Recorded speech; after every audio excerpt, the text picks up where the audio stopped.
Juan Rulfo. La herencia de Matilde Arcángel. El llano en llamas.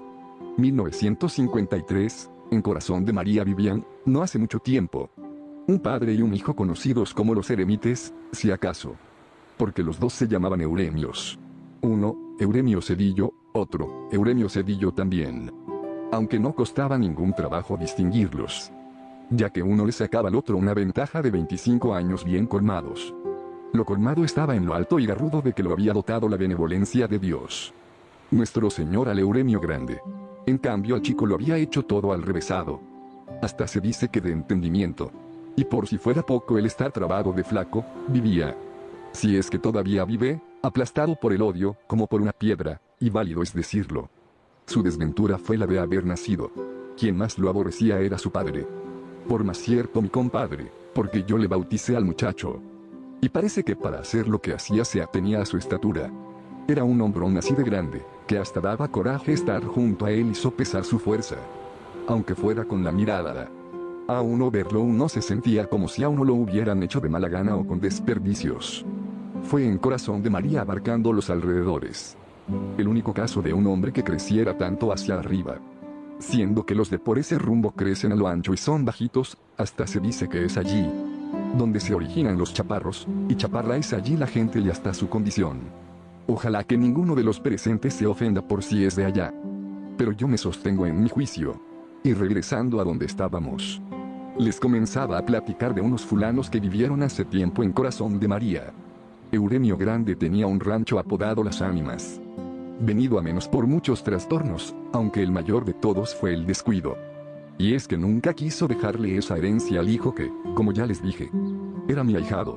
Se la bebió entera a tragos de vingarrote, que conseguía vendiendo pedazo tras pedazo de rancho y con el único fin de que el muchacho no encontrara cuando creciera de dónde agarrarse para vivir. Y casi lo logró. El hijo apenas si se levantó un poco sobre la tierra, hecho una pura lástima. Y más que nada debido a unos cuantos compadecidos que le ayudaron a enderezarse, porque su padre ni se ocupó de él, antes parecía que se le cuajaba la sangre de solo verlo. Pero para entender todo esto hay que ir más atrás. Mucho más atrás de que el muchacho naciera. Y quizá antes de que Euremio conociera a la que iba a ser su madre. La madre se llamó Matilde Arcángel. Entre paréntesis, ella no era de Corazón de María, sino de un lugar más arriba que se nombra Chupaderos, al cual nunca llegó a ir el tal Cedillo y que si acaso lo conoció fue por referencias. Por ese tiempo ella estaba comprometida conmigo, pero uno nunca sabe lo que se trae entre manos, así que cuando fui a presentarle a la muchacha, un poco por presumirla y otro poco para que él se decidiera a apadrinarnos la boda, no me imaginé que a ella se le agotara de pronto el sentimiento que decía sentir por mí, ni que comenzaran a enfriarse los suspiros, y que su corazón se lo hubiera agenciado otro. Lo supe después. Sin embargo, habrá que decirles antes quién y qué cosa era Matilde Arcángel. Y allá voy. Les contaré esto sin apuraciones. Despacio. Al fin y al cabo tenemos toda la vida por delante. Ella era hija de una tal doña Sinesia, dueña de la fonda de Chupaderos, un lugar caído en el crepúsculo, como quien dice, allí donde se nos acababa la jornada. Así que cuanto arriero recorría esos rumbos alcanzó a saber de ella y pudo saboreárselos ojos mirándola. Porque por ese tiempo, antes de que desapareciera, Matilde era una muchachita que se filtraba como el agua entre todos nosotros. Pero el día menos pensado, y sin que nos diéramos cuenta de qué modo, se convirtió en mujer. Le brotó una mirada de semisueño, que escarbaba clavándose dentro de uno como un clavo que cuesta trabajo desclavar. Y luego se le reventó la boca como si la hubieran desflorado a besos. Se puso bonita la muchacha, lo que sea de cada quien. Está bien que uno no esté para merecer. Ustedes saben, uno es arriero. Por puro gusto. Por platicar con uno mismo. Mientras se anda en los caminos. Pero los caminos de ella eran más largos que todos los caminos que yo había andado en mi vida y hasta se me ocurrió que nunca terminaría de quererla. Pero total. Se la apropió el Euremio. Al volver de uno de mis recorridos, supe que ya estaba casada con el dueño de Las Ánimas. Pensé que la había arrastrado la codicia y tal vez lo grande del hombre. Justificaciones nunca me faltaron. Lo que me dolió aquí en el estómago, que es donde más duelen los pesares, fue que se hubiera olvidado ese atajo de pobres diablos que íbamos a verle y nos guarecíamos en el calor de sus miradas. sobre todo de mí, Tranquilino Herrera, servidor de ustedes. Y con quien ella se comprometió de abrazo y beso y toda la cosa. Aunque viéndolo bien, en condiciones de hambre cualquier animal se sale del corral, y ella no estaba muy bien alimentada. Que digamos, en parte porque a veces éramos tantos que no alcanzaba la ración. En parte porque siempre estaba dispuesta a quitarse el bocado de la boca para que nosotros comiéramos. Después engordó. Tuvo un hijo. Luego murió. La mató un caballo desbocado. Veníamos de bautizar a la criatura. Ella lo traía en sus brazos. No podría yo contarles los detalles de por qué y cómo se desbocó el caballo. Porque yo venía mero adelante. Solo me acuerdo que era un animal rocío. Pasó junto a nosotros como una nube gris. Y más que caballo fue el aire del caballo el que nos tocó ver, solitario. Ya casi embarrado a la tierra. La Matilde Arcángel se había quedado atrás. Sembrada no muy lejos de allí y con la cara metida en un charco de agua. Aquella carita que tanto quisimos tantos, ahora casi hundida. Como si se estuviera enjuagando la sangre, que brotaba como manadero de su cuerpo todavía palpitante. Pero ya para entonces no era de nosotros. Era propiedad de Euremio Cedillo. El único que la había trabajado como suya. Y vaya si era chula la Matilde. Y más que trabajado. Se había metido dentro de ella mucho más allá de las orillas de la carne. Hasta el alcance de hacerle nacer un hijo. Así que a mí, por ese tiempo, ya no me quedaba de ella más que la sombra o si acaso una brisna de recuerdo. Con todo, no me resigné a no verla. Me acomedí a bautizarles al muchacho. Con tal de seguir cerca de ella, aunque fuera nomás en calidad de compadre. Por eso es que todavía siento pasar junto a mí ese aire que apagó la llamarada de su vida. Como si ahora estuviera soplando, como si siguiera soplando contra uno. A mí me tocó cerrarle los ojos llenos de agua, y enderezarle la boca torcida por la angustia. Esa ansia que le entró y que seguramente le fue creciendo durante la carrera del animal. Hasta el fin, cuando se sintió caer. Ya les conté que la encontramos embrocada sobre su hijo. Su carne ya estaba comenzando a secarse, convirtiéndose en cáscara por todo el jugo que se le había salido durante todo el rato que duró su desgracia. Tenía la mirada abierta, puesta en el niño. Ya les dije que estaba empapada en agua, no en lágrimas, sino del agua puerca del charco lodoso donde cayó su cara. Y parecía haber muerto contenta de no haber apachurrado a su hijo en la caída, ya que se le traslucía la alegría en los ojos. Como les dije antes, a mí me tocó cerrar aquella mirada todavía acariciadora como cuando estaba viva. La enterramos. Aquella boca, a la que tan difícil fue llegar, se fue llenando de tierra.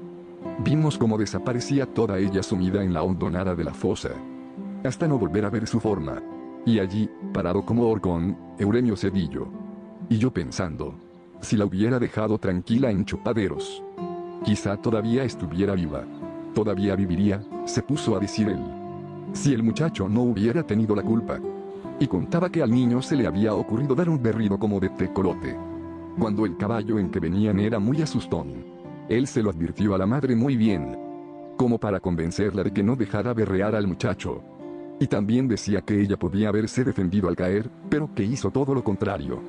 Se hizo arco, dejándole un hueco al hijo como para no aplastarlo. Así que, contando unas con otras, toda la culpa es del muchacho. Da unos berridos que hasta uno se espanta. Y yo, ¿para qué voy a quererlo? Él de nada me sirve. La otra podía haberme dado más y todos los hijos que yo quisiera, pero este no me dejó ni siquiera saborearla. Y así se soltaba diciendo cosas y más cosas. De modo que ya uno no sabía si era pena o coraje el que sentía por la muerta. Lo que sí se supo siempre fue el odio que le tuvo al hijo. Y era de eso de lo que yo les estaba platicando desde el principio. El Euremio se dio a la bebida. Comenzó a cambiar pedazos de sus tierras por botellas de vingarrote. Después lo compraba hasta por barricas. A mí me tocó una vez fetear toda una recua con puras barricas de vingarrote consignadas al Euremio. Allí entregó todo su esfuerzo en eso y en golpear a mi ahijado, hasta que se le cansaba el brazo. Ya para esto habían pasado muchos años. Euremio chico creció a pesar de todo, apoyado en la piedad de unas cuantas almas, casi por el puro aliento que trajo desde al nacer. Todos los días amanecía aplastado por el padre, que lo consideraba un cobarde y un asesino, y si no quiso matarlo, al menos procuró que muriera de hambre para olvidarse de su existencia. Pero vivió. En cambio el padre iba para abajo con el paso del tiempo. Y ustedes y yo y todos sabemos que el tiempo es más pesado que la más pesada carga que puede soportar el hombre. Así, aunque siguió manteniendo sus rencores, se le fue mermando el odio, hasta convertir sus dos vidas en una viva soledad. Yo los procuraba poco. Supe, porque me lo contaron, que mi ahijado tocaba la flauta mientras su padre dormía a la borrachera. No se hablaban ni se miraban, pero aún después de anochecer se oía en todo corazón de María la música de la flauta, y a veces se seguía oyendo mucho más allá de la medianoche. Bueno, para no alargarles más la cosa, un día, quieto, de esos que abundan mucho en estos pueblos, llegaron unos revoltosos a corazón de María. Casi ni ruido hicieron, porque las calles estaban llenas de hierba, así que su paso fue en silencio. Aunque todos venían montados en bestias.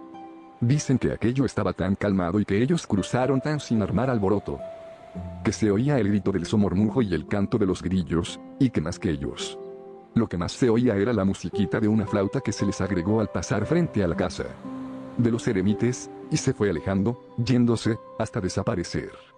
¿Quién sabe qué clase de revoltosos serían y qué andarían haciendo? Lo cierto, y esto también me lo contaron, fue que, a pocos días, pasaron también sin detenerse tropas del gobierno, y que en esa ocasión Euremio el Viejo, que a esas alturas ya estaba un tanto achacoso, les pidió que lo llevaran.